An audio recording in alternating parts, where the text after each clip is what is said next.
I grew up in Missouri, so I've been in Georgia since 2000. My mom and dad lived in North Kansas City, Missouri. That's where me and my sisters were all born.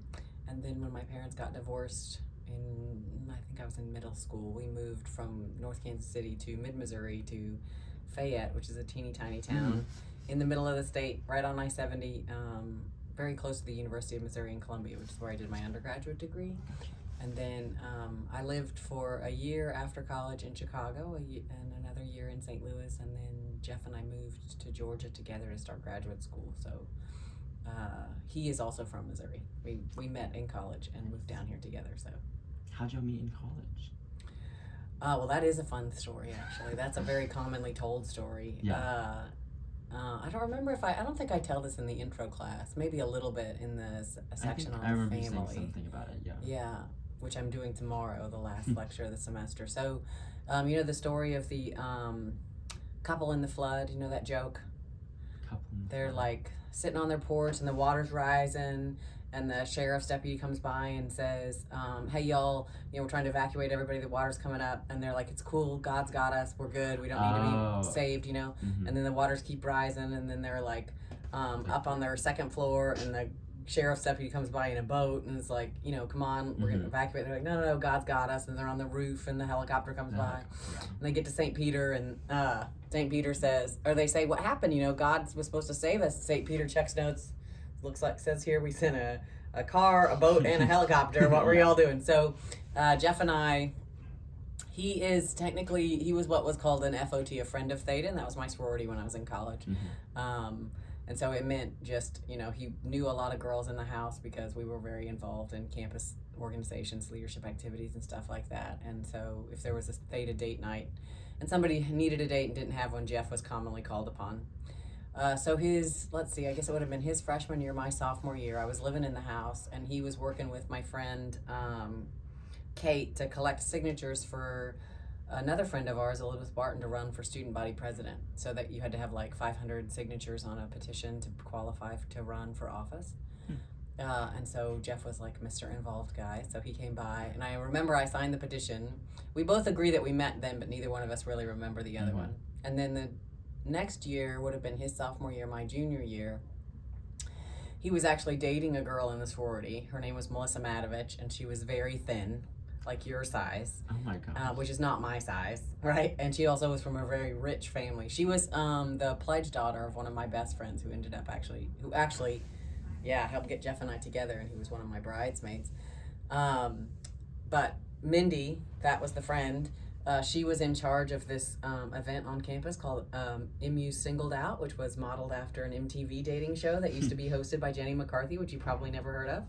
No? I'll Google it after this. But... MTV Singled Out, before she became an anti-vaxxer and very problematic personality. Okay. So it was like every dating show, you've seen them on like Saturday Night Live, right? Where there's a contestant, and then there's a wall, and then there's a whole bunch of people that they could win as a date. So I was the contestant, and Mindy was recruiting men to be the people that I could win as a date, and they didn't have enough. You just needed a crowd, right? And then you would ask, the host would ask questions like, are you a hot tamale or a cool cucumber or something? I don't know, stupid questions. And depending on how you answered and how they answered, then you would winnow it down, right, to a contestant. And so she was recruiting. Jeff comes by, and she's like, Jeff, I need you to be in the crowd. He's like, well, I have a girlfriend. She's like, it's fine. McClure won't pick you anyway. And I went by my last name when I was in college because there were a whole bunch of Stephanies in this sorority. And so just come and stand, be a body, right? But unbeknownst to Mindy or Jeff, my best friend, Becky Shoemate, was in the audience, and she was helping me answer the questions so that I would win Jeff as a date, because she could tell that he was the only guy in that crowd that I would even have a remote interest in dating. She didn't know him. She didn't know he was dating Madovich. She just knew me, right? So she was giving me signs from the audience of how to answer. So I ended up winning Jeff as a date, and of course, when I saw him, I knew that he had a girlfriend, and so I was like, hey, date, and he's like, what's up? He's like, I'll set you up with one of my fraternity brothers. And I said, well, I've kissed all the cute ones. And he said, well, who have you kissed? And I named who I'd kissed in the AKL house. And he's like, you have kissed all the cute ones.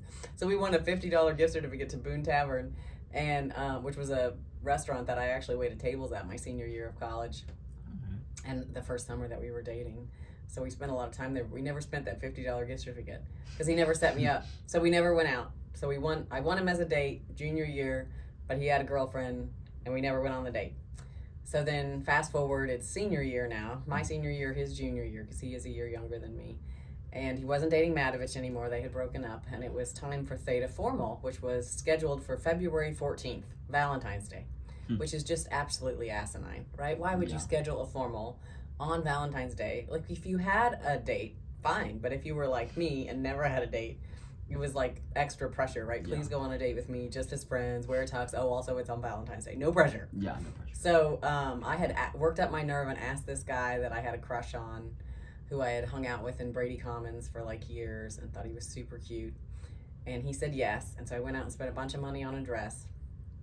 And then the week before the dance, he calls me and he says, I got back together with my girlfriend. She won't let me go to a dance with another girl on Valentine's Day. So I was dateless with this fancy dress, and it was a week before the dance. And I, at the time, had a work-study job on campus. I worked at the Journalism Copy Center in the basement of the J School. And so I was at my work-study job. And my friend Mindy was in the basement of the student union working with our friend Ginger on making reservations for dinner for formal. So we were all going to go to Glenn's Cafe together, and Ginger and Mindy were trying to count out, right, how many people they had. So how many people did they need to make the reservation for? And Jeff was there because he ran Fraternity Rush that year. So he was hanging out with them. And they just kept coming up with different numbers. They were counting off on their fingers. And Jeff was like, oh my God, write it down. Why are you not writing it down? And then they were like, oh, and McClure, but remember her date stood her up. She doesn't have a date. And they looked at each other and they looked at Jeff and they said, what are you doing on Saturday night? And he said, it looks like I'm going to Theta Formal. And so I got home from my job, and my friend Courtney, who was my roommate and also a sorority sister, had written on the bulletin board, this was before cell phones, this is your date, call him, Jeff Turner, and his phone number. And so I got home and it was there, and I called him. And actually we ran into each other the Friday night before the dance at the Blue Note, which was a kind of like the Georgia Theater in Athens. It was like local bands regularly performing. There was a swing band. The Brian Seltzer Orchestra was really big when we were in college. You don't have any knowledge of what that genre even is, but it was really fun. And he was there with his best friend, John Hansen, who I had a crush on the previous summer. And John was turning 21, and this is really embarrassing, but at Mizzou, for your 21st birthday, you did 21 shots, which is incredibly stupid, like so not safe or smart. For the record, I did 28 shots because I started at 3 p.m, and I drank only water, and I ate only crackers, and I spread it out over many hours, and also I was a professional. Also, I should have died. I don't know why I didn't die. In any case, so it was Hansen's 21st birthday, so they were out at the Blue Note celebrating. They were trying to get him to 21. And he was not as good at it as I was. He was not as scrupulous at organizing his time and reducing his drinking in between his shots. And then our friend Josh got bored and wanted to go home and just wanted Hansen to be done. So then bought him 3 shots to get him to 21 all at once, which is a huge mistake. Terrible. So Josh lines them up. Hansen takes them. And then they realize, God, this is so embarrassing, we have got to take our friend to the hospital to have his stomach pumped so he doesn't die. So he went, and the story that Jeff tells is that he was also very drunk.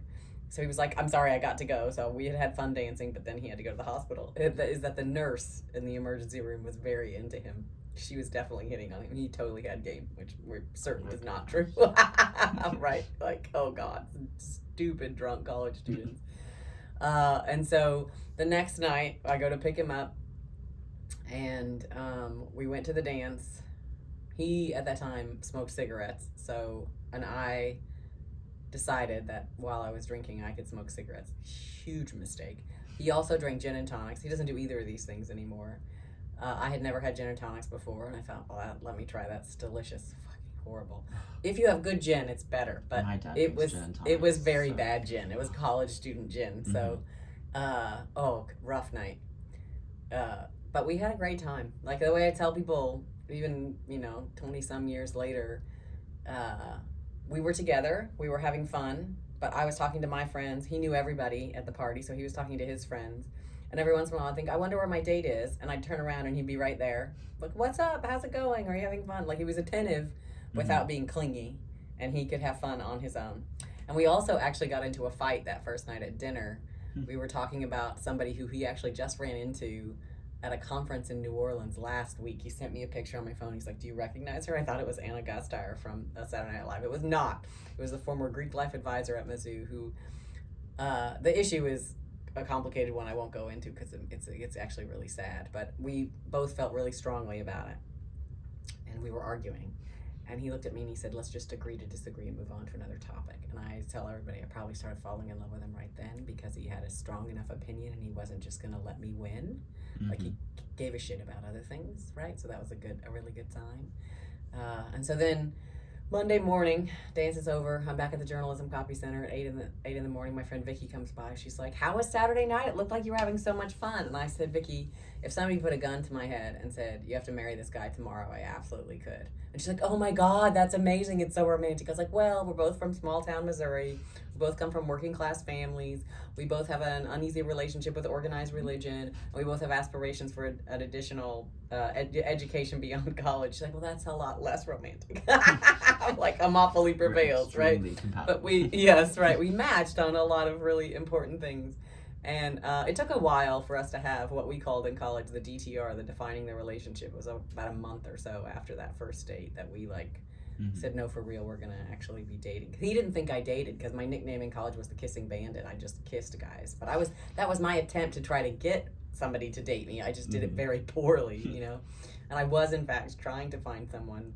But it worked out just perfect. And actually, I'm co-hosting Times Talk on Wednesday with two of my undergraduate students about the political polarization between young men and young women. I don't know if you've seen the data.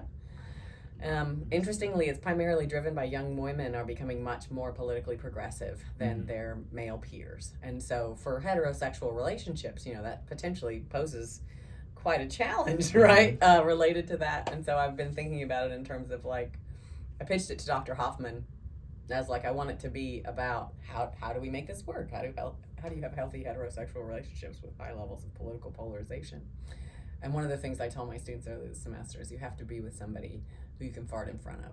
If you cannot fart in front of the person, you should not be together. Because they're not dating a person, they're dating a role then. They want you to be some version that they've written in their head of what a romantic relationship is and not a human being. It sounds kind of gross and crass, right? But I really believe it. And that's not the only thing, right? If you have somebody you can fart in front of, that doesn't mean, okay, marry them for sure. They're the one. But it's a good first test. It's an example, yeah. Yeah, of if you don't have that, then you might have other problems, you know. And so we've been together ever since. He did try to break up with me a couple times. Just recently, my son, he tried. He's heard this story his whole life, and he's heard the fact that Jeff did try to break up with me, but I wouldn't let him. And so we don't know really if he's still here under duress the whole time. 20-some years later, he could just be like, I couldn't get away. I don't believe that, but it makes for a funny story. And so Will actually said, I've heard how you all met and how you got together, but I've never heard when he tried to break up with you story. So I did have to share those with Will last year. But it was a matter of just trying to figure out who you want to be in the world and how to make that work. Sometimes relationships are the easiest things to change. And you think that's going to solve the problem, but that's not really what it is, you know. So definitely the best thing that's ever happened to me is Jeff Turner. I think about it every morning when he rolls over and he curls up behind me when he's warm in the bed. Yeah, and so cold too. Yes, yeah. Right, absolutely. That's just one of the reasons I married him. But warm in the bed is not. I can fart in front of him and he's warm in the bed. Add it to the list, you know. Yeah. Yes, absolutely. So that's how we met. That's so nice. I have a couple more questions. That was peak, by the way. Yeah, I figured that would be a good story for you. You had several additions in there that were ooh, and I'm I'll go back on this and I'll rewatch it and I'll be ooh, write that down, because some of these I can pinpoint to specific things you talked about. Oh, good. That I remember. That's so good. That was really good. Like I said, that would be a canonical story in the Stephanie McClure, Jeff Turner lore. That's a story that Will has heard so many times in his life, right? Mm-hmm. Yeah. Yeah. Why is it that you chose sociology for your focus as a professor? I have actually shared that story with a couple of students this semester who interviewed me for their freshman seminar classes. It seems like they get slightly different assignments from different instructors, so Yeah. I've answered different questions, but that's been one that's been kind of common. Like, how did you end up in this career? And I started college as a double major in theater and journalism, and I ended up getting my degree in broadcast journalism. So I finished at Mizzou, which is the University of Missouri in Columbia, which is the top journalism school in the country. And you get to, when you do the broadcast degree, you actually get to work at an NBC affiliate news station. So you graduate with actual experience in a newsroom. They don't let you do that anymore, but Mizzou's old enough that they've grandfathered it in, that they're allowed to keep it.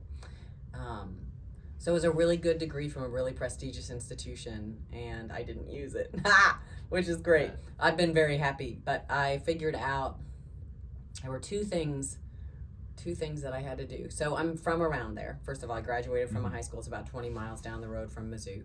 So because we had a NBC affiliate, when the students came from all over the country to go to Mizzou's journalism school, but they would leave for the holidays, right? They'd go home for Thanksgiving, they'd go home for Christmas, and there was still news to produce.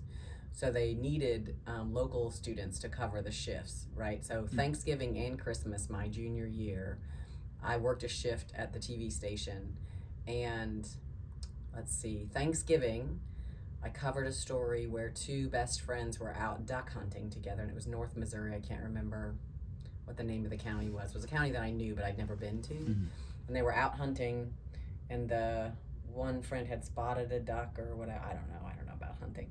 But his other friend stood up, and when he turned, he shot and killed his friend. So it was an accidental homicide. Yeah, pretty heartbreaking. And I had to cover it, and they sent me to this county, and it started with a C, like CAR or something, Carlson, something, I don't remember. And I just sat in the sheriff's office like for hours because I was trying to work up my nerve to talk to somebody on camera to, like, how do you feel about this tragic situation? And I just couldn't do it. I finally got up the nerve to talk to like a sheriff's deputy or something. So they didn't come back with nothing because I would have been in trouble, if I had done that. And I hated it. I don't care about being the person with the camera who covers this story. This is not who I want to be in a situation like this. And then over Christmas that same year, it was it was a car accident where a whole family, it was like mom and dad and like 2 or 3 of their kids, every kid except for one who was away at college who wasn't home yet. They were all killed. Can you imagine? Oh my gosh. And I was out, I had to shoot B-roll, so I had to go, he was an insurance agent, so I shot B-roll at his office of like, this is the door to his office, this is the agent who was killed. And then I went out to the house, and I was shooting B-roll of the house, and the neighbor drives by, and it's like, why are you here, what are you doing? And I was the one who had to say, well, your neighbor, the whole family's been killed. And I hated it, Max. It was just, I just thought, I do think high quality journalism is essential for a healthy democracy. And I know a lot of, obviously, having come out of that program, a lot of friends who work in the field. And I have a whole lot of critiques of contemporary journalism and the flaws in it in terms of what was true then is worse now in terms of it's primarily for profit and therefore not for the health of democracy. Big fan of PBS and NPR for that reason, because you can't have good journalism if it's primarily driven by the profit motive.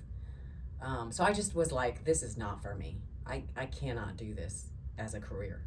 And I was paying my own way through school because my parents were divorced. I was on scholarship, so I only had 120 hours that the scholarship covered, and so I couldn't really change my major in the middle of my junior year. I wasn't going to be able to finish something else. But luckily I had, and I told the students, I don't remember how this happened, if I did it on purpose, if I selected it.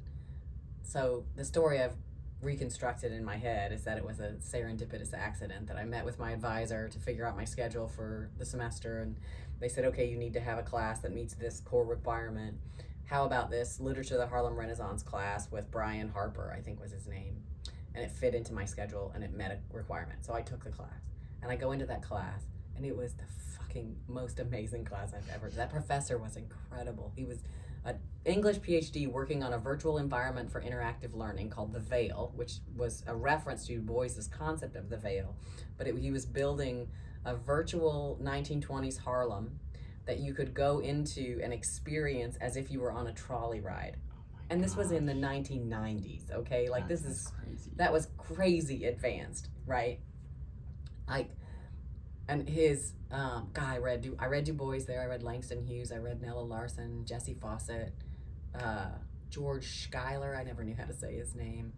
And that period of U.S. history, like specific to the Harlem Renaissance, is just an incredible period. I'm in that class right now. Are you really? Mm-hmm. With Katie Simon? No, with Sidonia Serafini. That's right. Love her. It's amazing, isn't it? It's Everything is such a good class. it's so, and like, you know, having developed, I had questions about race and racism from a very early age. Mm-hmm. I share in the intro class about the observation that Fayette was the only non-sundown town in our sports district, and I was like, no one could explain it to me. No one ever addressed this as an issue. So I was asking those questions, you know, from a very early age. Like, why do those people live there? What is going on, you know, with this thing? And no one ever, you're not supposed to talk about it, right? It's forbidden. Mm-hmm.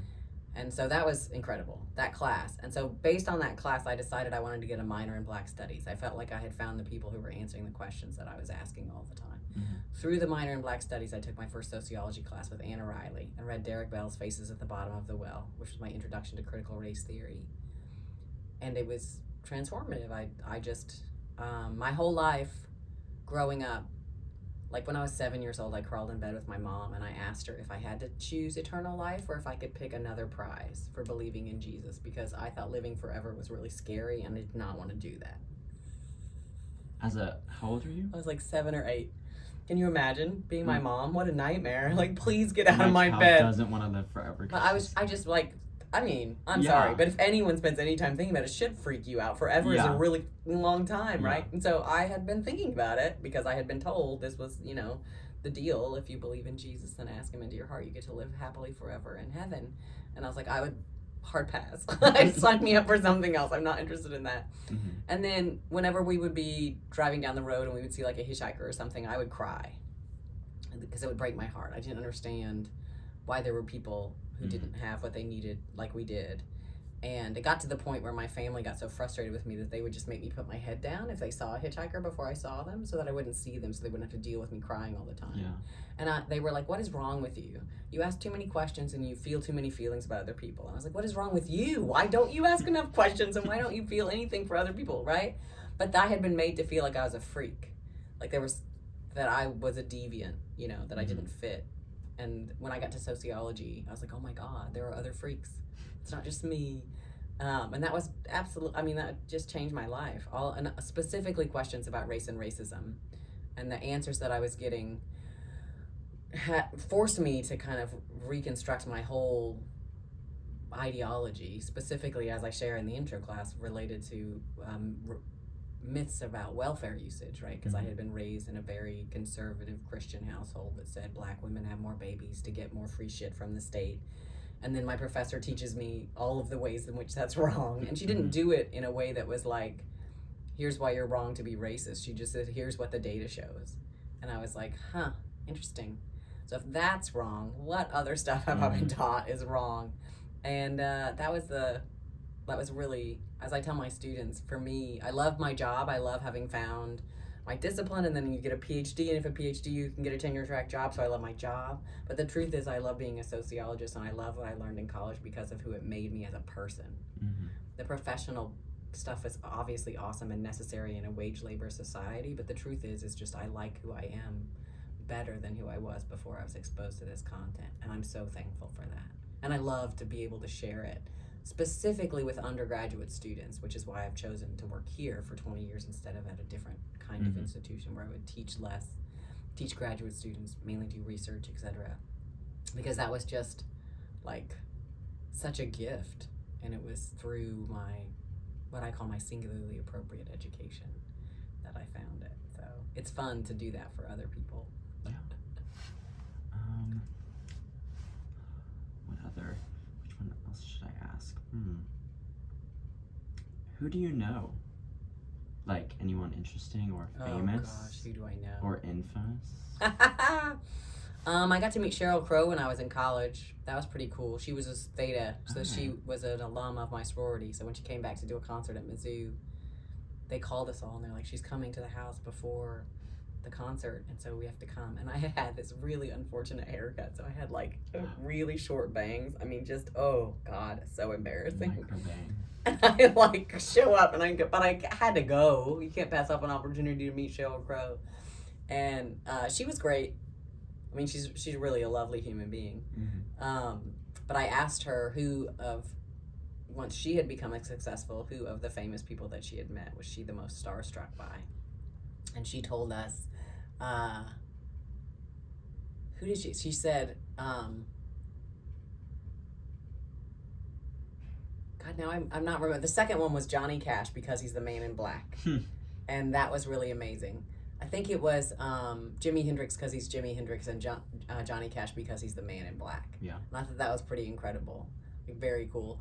I got to meet Cindy Crawford when I worked in Chicago and worked in outside sales. Her husband, Randy Gerber, opened a bar in the Gold Coast, and I sold them their music. It's because I sold DMX music for businesses. And I was so awkward. I can't remember what I said to her either. I told that story for years, but I don't remember now. But I went up to her and I said something, Max, and it was so embarrassing. I just said, "You're not allowed to talk to famous people ever again because you're very bad at it." And that's true for me. So, I can't think of anyone else that I know that's famous or infamous.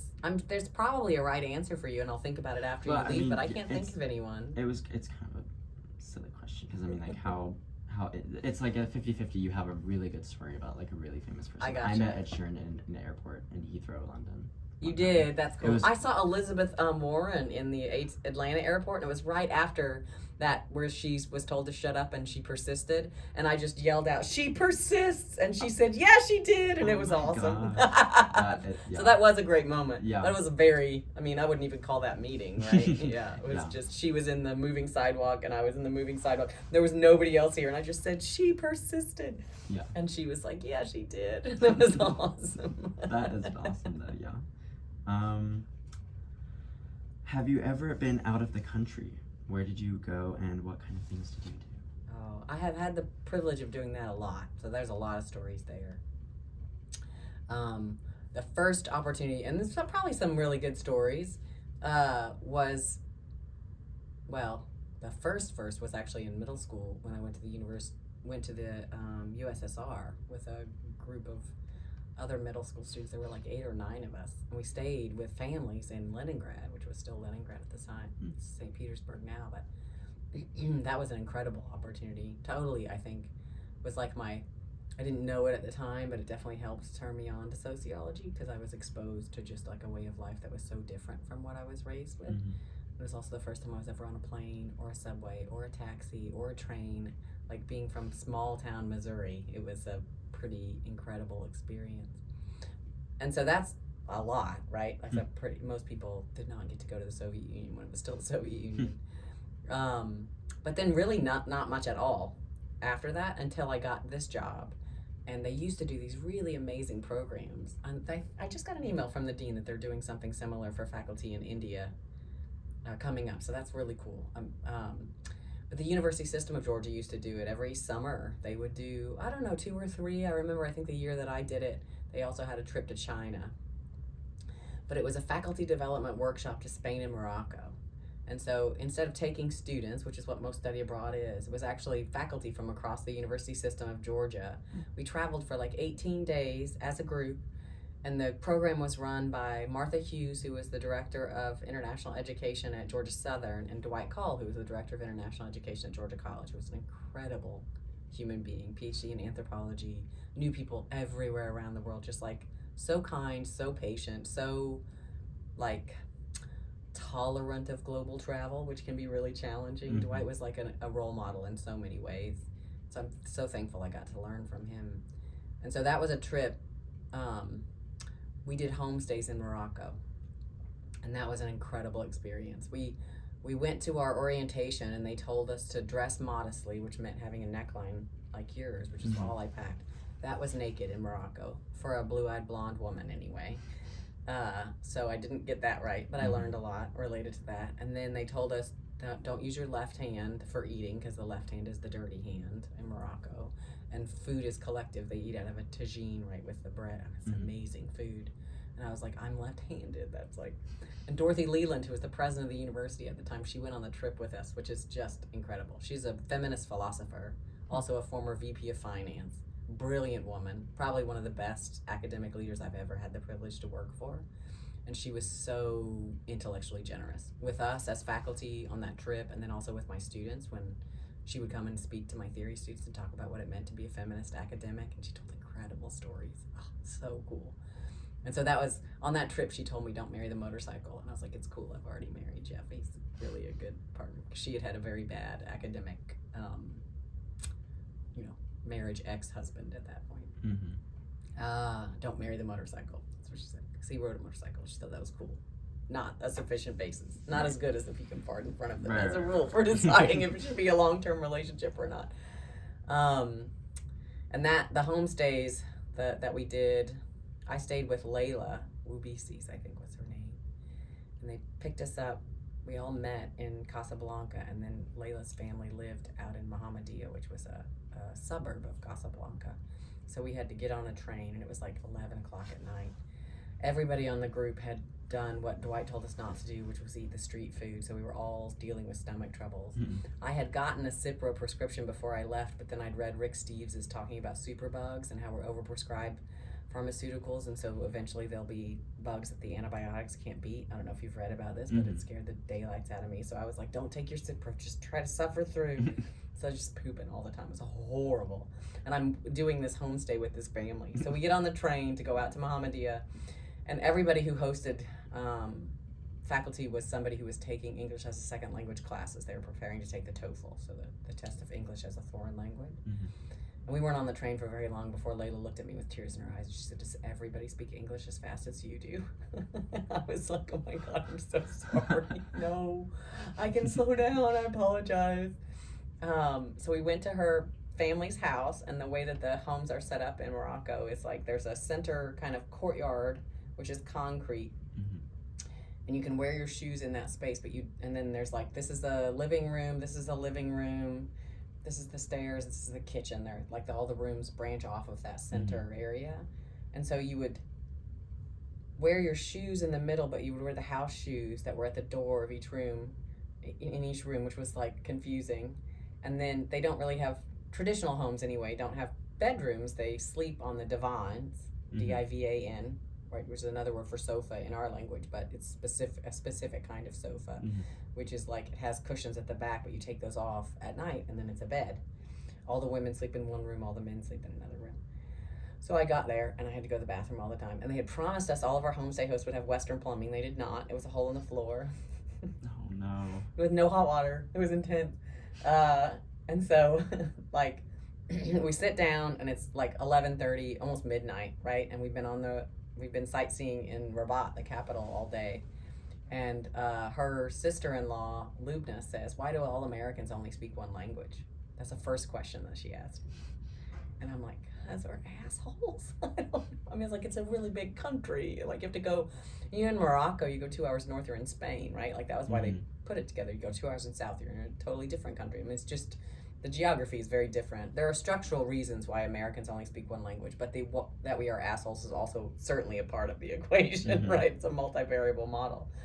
And I was like, oh God. And I was like, so where am I going to sleep or something? And we all sleep in here. And I go, oh, great. But my eyes got real big. So I was like, fuck, I'm going to die. But like I said the nice thing, I swear, and my tone was nice, but my eyes said something else. Like, because humans are leaky, right? We give off signs. So her whole family was there. And they saw it, and I couldn't eat because my stomach was so upset. And the mom just kept giving me food and saying in Arabic, eat, eat, eat, eat, you need to eat. And to refuse food is inhospitable, right? So it was very stressful. Yeah. And then I lay down to go to sleep, and every hour I learned on the trip that if you're Muslim, if you're observant and you don't have time to pray during the day when you're supposed to, you can make that up at night. So I swear to God, it was like her grandma would get up and be praying to Allah, and I would get up and be praying to the porcelain gods, and it was just awful. Finally, I was like, take the drugs. So I took the Cipro, and I laid down, and I felt all the peace coming into my belly. It was like better living through chemistry. Oh, thank you, Jesus. So it was like I made it. And then we get up and we spend the day together, and we had 2 nights. And we had to be back at the bus Sunday morning at 9 a.m. And Dwight was like, do not be late. Do not be late. If you are late, you will miss the bus. If you miss the bus, you'll miss the boat. If you miss the boat, you're not going to Spain with us. And simultaneously had spent much time telling us about Moroccan time and how with our families that we were staying with, we shouldn't get too stressed about being on time because Moroccan time is different than American time. But we couldn't be late, Max. Right, we couldn't you be see late. You see the problem in that. This is very poor planning. Okay?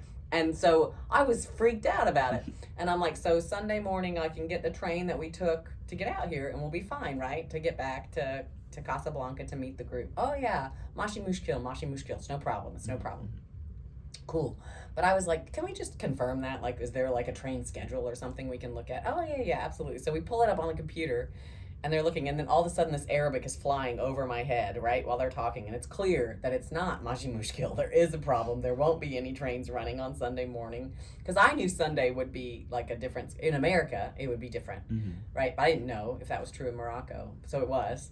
And so then there wasn't. So then they're like trying to figure out what bus we could take instead, and it was a whole thing. And it's so embarrassing. I was like, I have all of these dirhams I can give you. Like, I was like, I have to be on that. I have to be able to get back, or I'll miss that bus. I won't be able to leave.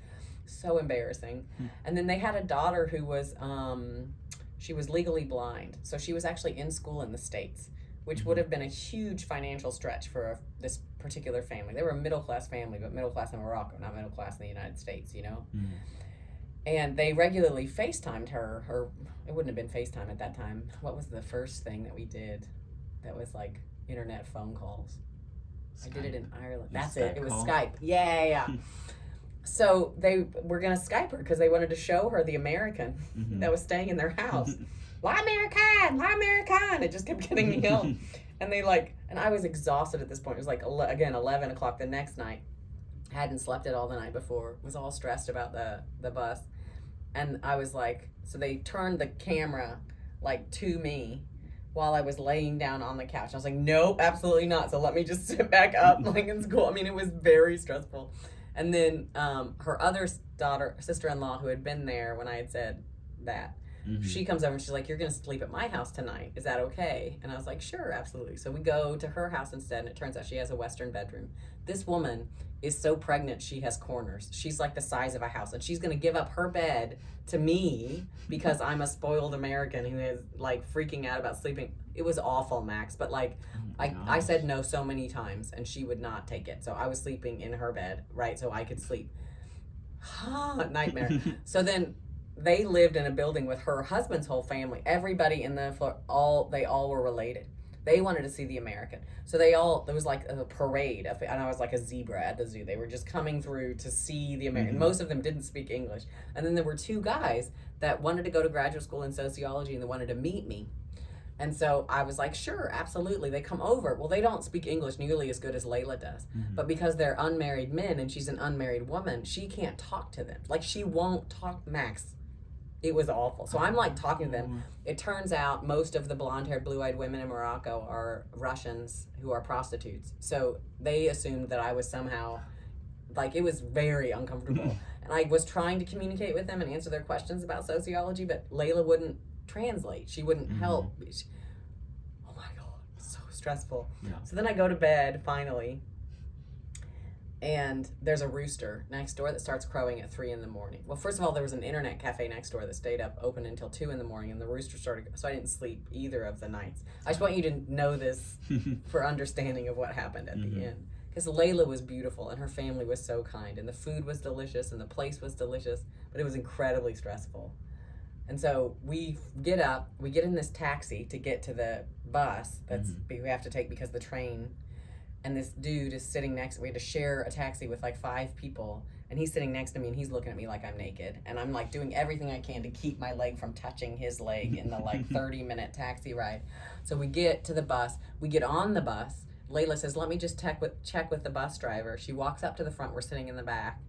And then she comes running back. We're on the wrong bus. We have to grab all of our stuff, get off the bus, get on a different bus. Thank God we got on the right bus.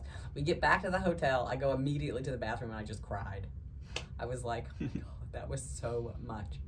It is probably one of the best things I've ever done. Like, it was so challenging, and it was so rewarding. And like, for many years after that, when I was in a situation that felt slightly uncomfortable, I thought, well, you've survived that, you can survive this. And like, I wouldn't take it back for a minute. Like to meet other people, and I learned about how powerful the English language is as a form of hegemony. Layla was learning her fourth language. She spoke Berber and Arabic and French, and she was learning English. I only speak one language. She was in school to be an air traffic controller. Once she got her degree, if she didn't have English language fluency, she wouldn't be employable, because the international language of air travel is Alpha Bravo Charlie Delta.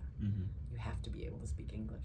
So she was required to learn a fourth language when I only have one, and it's because my one is the one. Is English. Yeah, and it just so humbling, you know.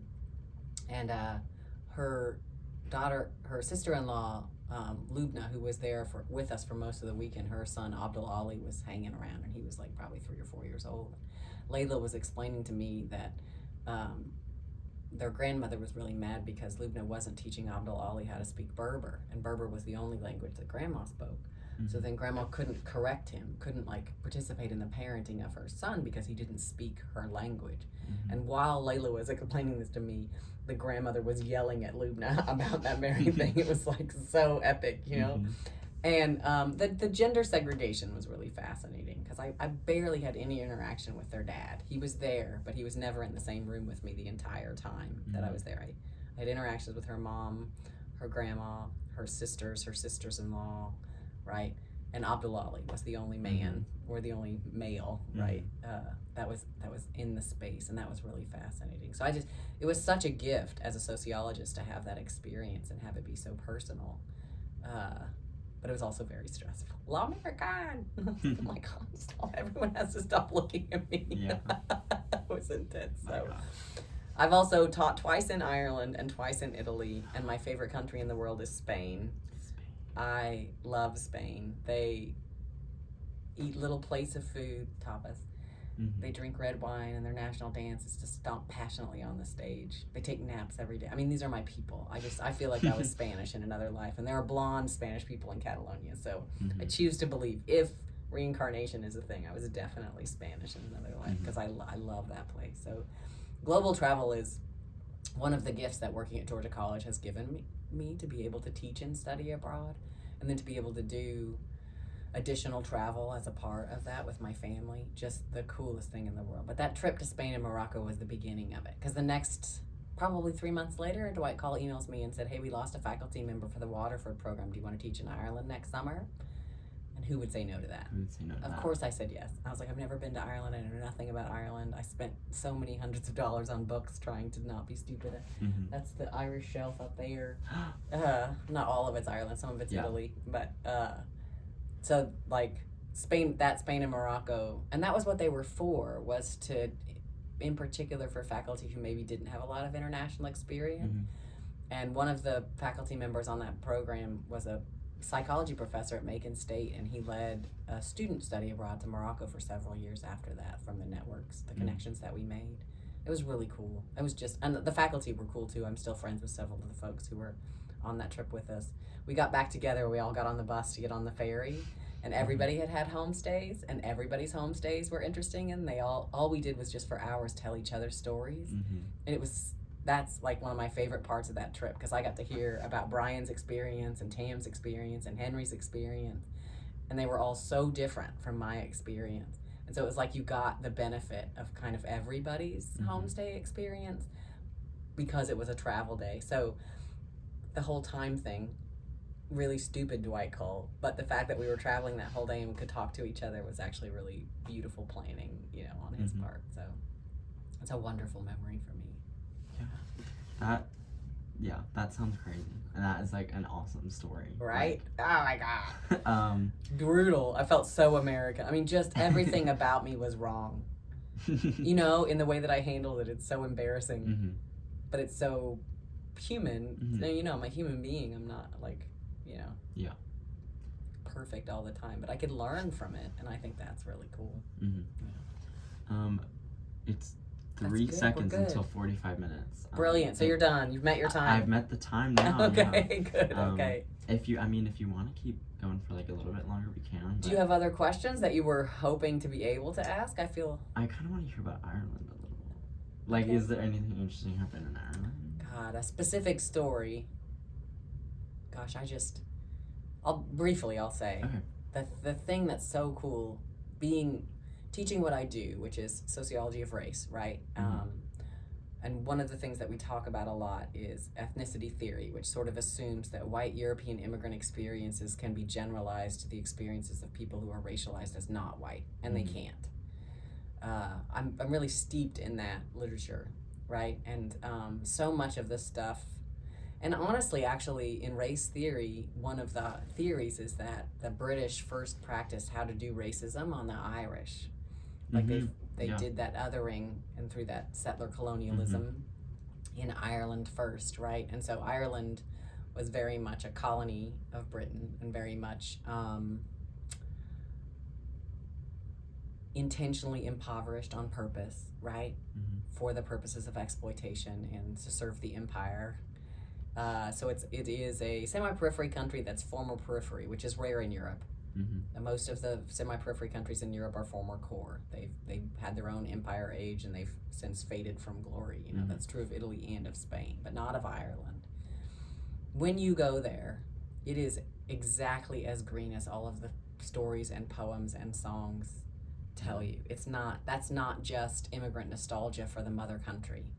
It's that green. It's all these different shades of green. It's breathtaking. And then I read this book while I was over there that I found. It was like an Irish humorist. And he tells this story of being near the cliffs of Moher. And it was a typical Irish day, so shitty weather.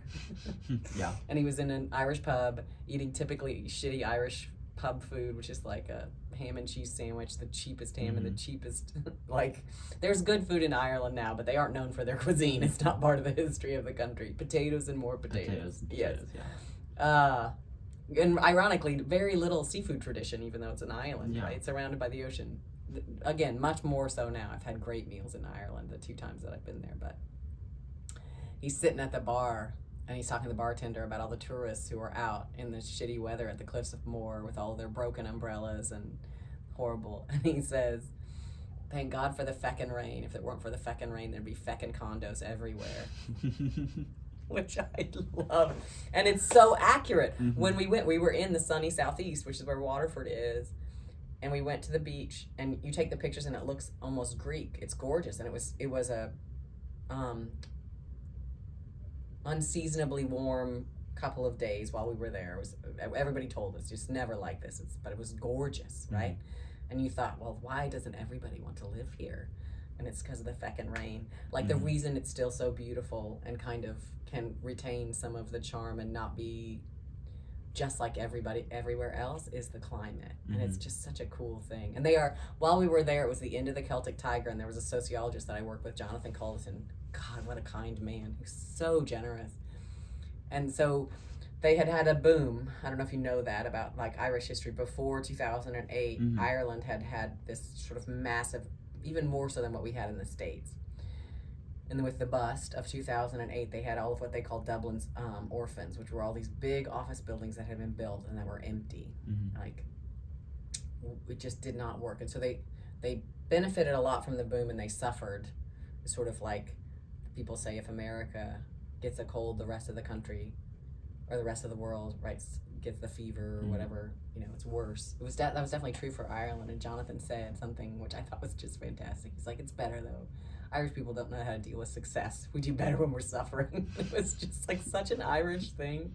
And like, if you meet Irish people, and I don't want to stereotype, overgeneralize to an entire population. I'm very conscious of that as a sociologist, but I would say there is kind of like my experiences, and a lot of them are more the same than different. It's kind of like sorority secrets. There's only so many ways to shake a hand, you know, like they're all pretty much the same.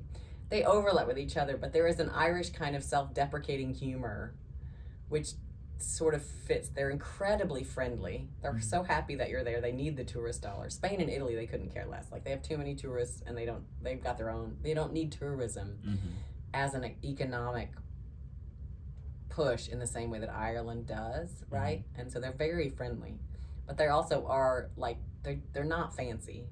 They don't stand on ceremony. They're very down to earth. There is a lot of Southern Appalachian culture that's very Irish, so it was really cool because for a lot of my students it felt very familiar because we don't know it, but there was just whole through Cobb.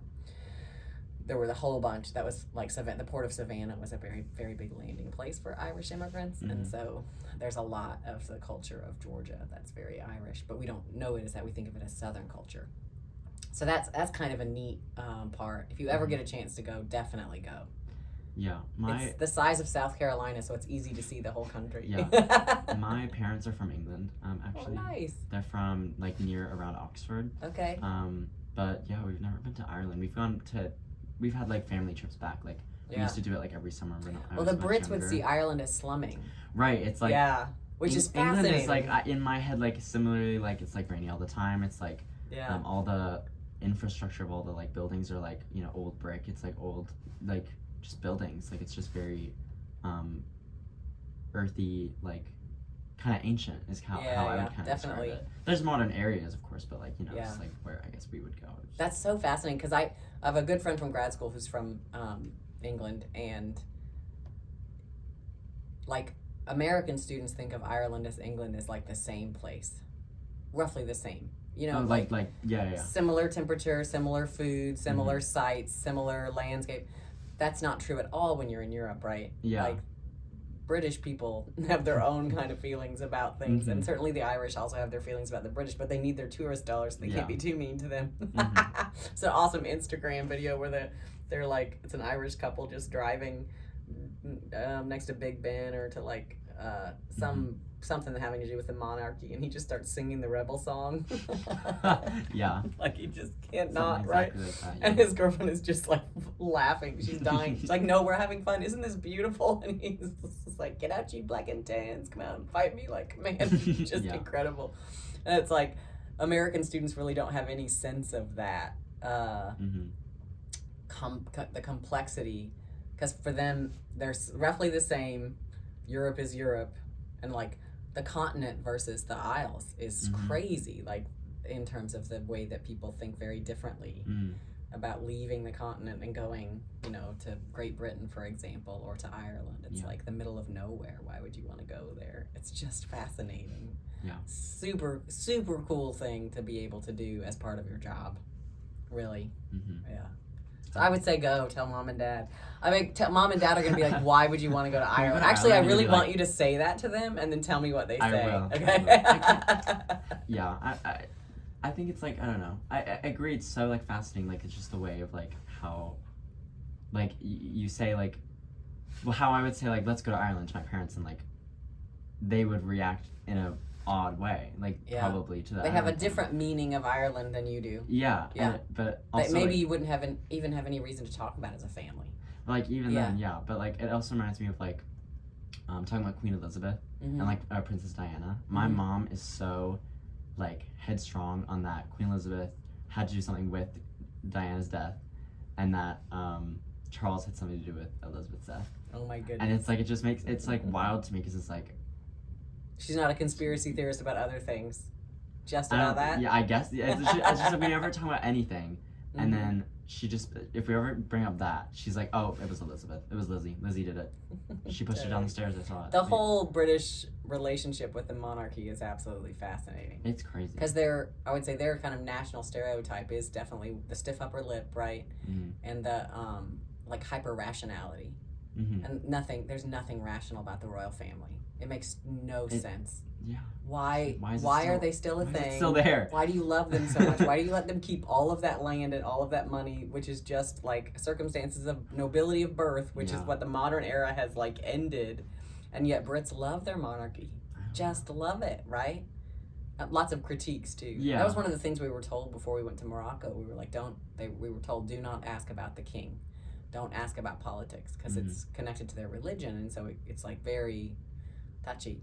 Every single one of us, the hosts that we stayed with, brought it up on their own. They had so many opinions and they wanted to share them. And I think it would have been rude if we brought it up.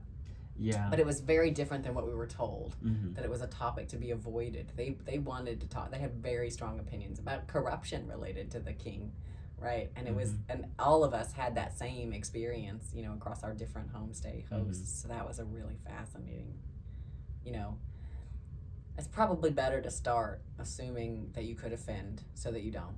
Yeah. Right. But it's also people are more robust than that. The biggest issue with teaching in Europe is that Europeans talk about politics all the time. They know more about American politics than American college students do. Yeah. They have stronger opinions about it.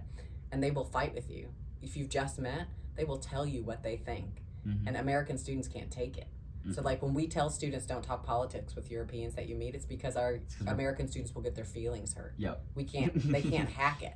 And like Europeans are not mad at you. You are friends. You just had a great conversation because you got deep into politics and things got a little heated. That's just a good night at the pub. Like that's normal.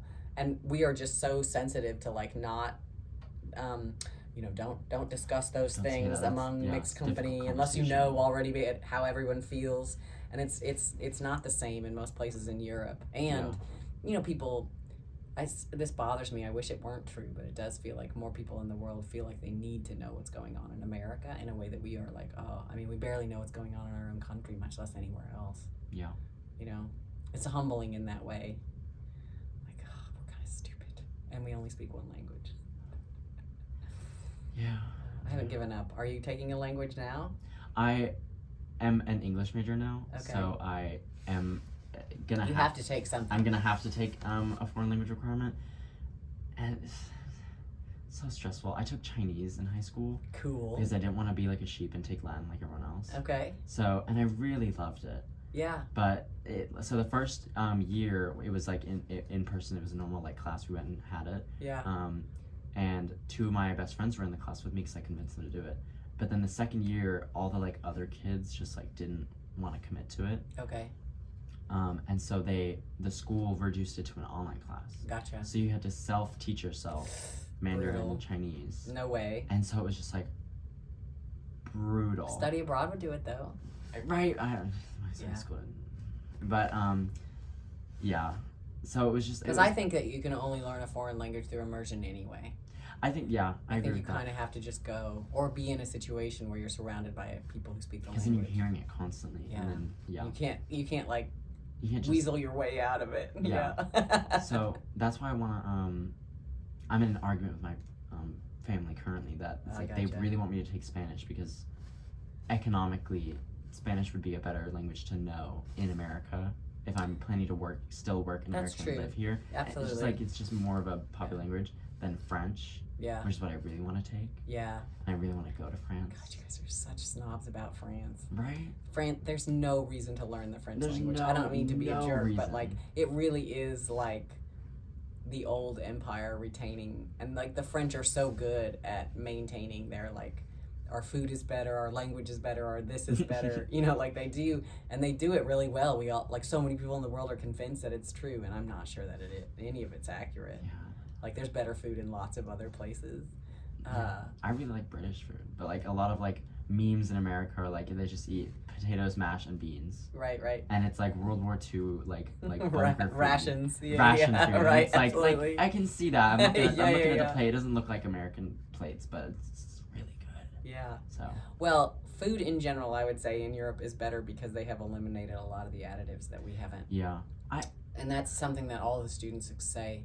Like their stomach issues go away. They don't have problems when they eat in Europe. They come back and they're like immediately it's bad again. Yeah. And that is definitely a frustrating part of it because it's physiological. You can feel the difference and you like, oh, I can't eat that. And then you eat it in Europe and you're like, oh, I can eat it. I just can't eat it in America. Like because we have like toxic shit that's still in there that other places have gotten rid of. I feel so like frustrating. Yeah. I don't know. I think this is just like my perspective, but like I feel like it's so inherent to like English families to just like eat more vegetables. Like I was raised eating like we call it Sunday roasts, which is just like carrots, peas, cabbage, parsnips, carrots, potatoes, and then just like beef, strips of beef, and then Yorkshire puddings, which is just like that like It's like kind of like a little like sweet bread. It's like hard to describe. It's not really like that, but it's like. Is it moist? Are they steamed? Is it a steamed pudding? Well, they like rise in the oven, and then they're like kind of wrapped in something or something. No, not I don't like know. that. Anyway, Okay. There's usually a large version that you put like food in, and it's like a big bowl basically. Yeah. But we take the batter and we put them in little muffin tray. Yeah. And they rise up in their little Yorkshire puddings. We have those, and it's just like I don't know. I've always, as I was raised, just like in a British household, but it's really my two parents, we just eat so many vegetables. I love parsnips. I tell my roommates, I'm like, oh my god, I love Most parsnips. Americans They're like, don't even know what parsnips you've are. eaten a parsnip? Yeah. What does a parsnip even look like? Right. Wouldn't be able to pick it out of a lineup. Yeah. Yeah. So. Absolutely. It's just strange. It's fascinating and weird.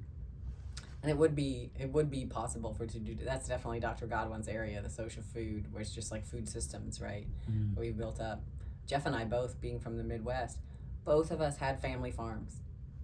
Both of us, our primary vegetable memories are canned vegetables. Like that's where we thought vegetables came from us, from cans. Just bleh, right? And so one of our family jokes is that Will went to stay with his grandparents for a week and came back and was like, can we get some of that cheese that comes like wrapped in its own like plastic like American cheese slices? He had never had it. We don't have that in our house. That's not cheese. It's a cheese product. It's disgusting. But Grandma and Grandpa Turner had it, and it was delicious. Will was a big, now he would definitely tell you absolutely not. But it was so funny because it was like that was what cheese was when we were growing up. Mm-hmm. We gave my mom an arugula salad once when she was visiting us, and it took her like a couple of bites for us. She's like, that's the lettuce. That's not the dressing. That's like got that peppery flavor. Like lettuce was not romaine. What's the other one? I mean, I don't even iceberg. Like growing up, that was the only kind of lettuce, and it's like that's the worst kind of lettuce. That's the least flavorful kind of lettuce. It was like re-educating ourselves around healthy foods, and traveling to Europe, I would say, has definitely helped with that. Yeah. I totally want to hear what your parents say if you tell them you want to go to Ireland. I will. You got to report back. Next time just I call like do it really neutrally. I'll just be like, by the way, like, what would you think about like a trip to Ireland or whatever? Yeah. Or just Scotland, see what they like, say. And then they'll be like, I mean, they might surprise me. I'm just curious. So, like, we'll do it as data collection, right? Yeah. Let's just see. A hypothesis to be tested. Yeah. Yeah. It would be fun to actually do that, though. Actually, I would be scared the whole time, I think. My family in Ireland. Why? I would know how they would. I don't know. I wouldn't know. I bet they would act, right? Most of the tourists in Ireland are Brits.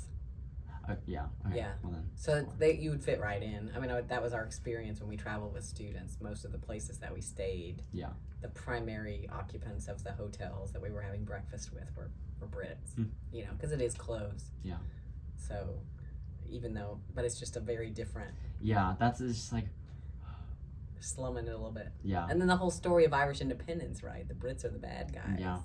So a lot of the tourist places that you would go, it's like, come and learn how we killed all of your ancestors.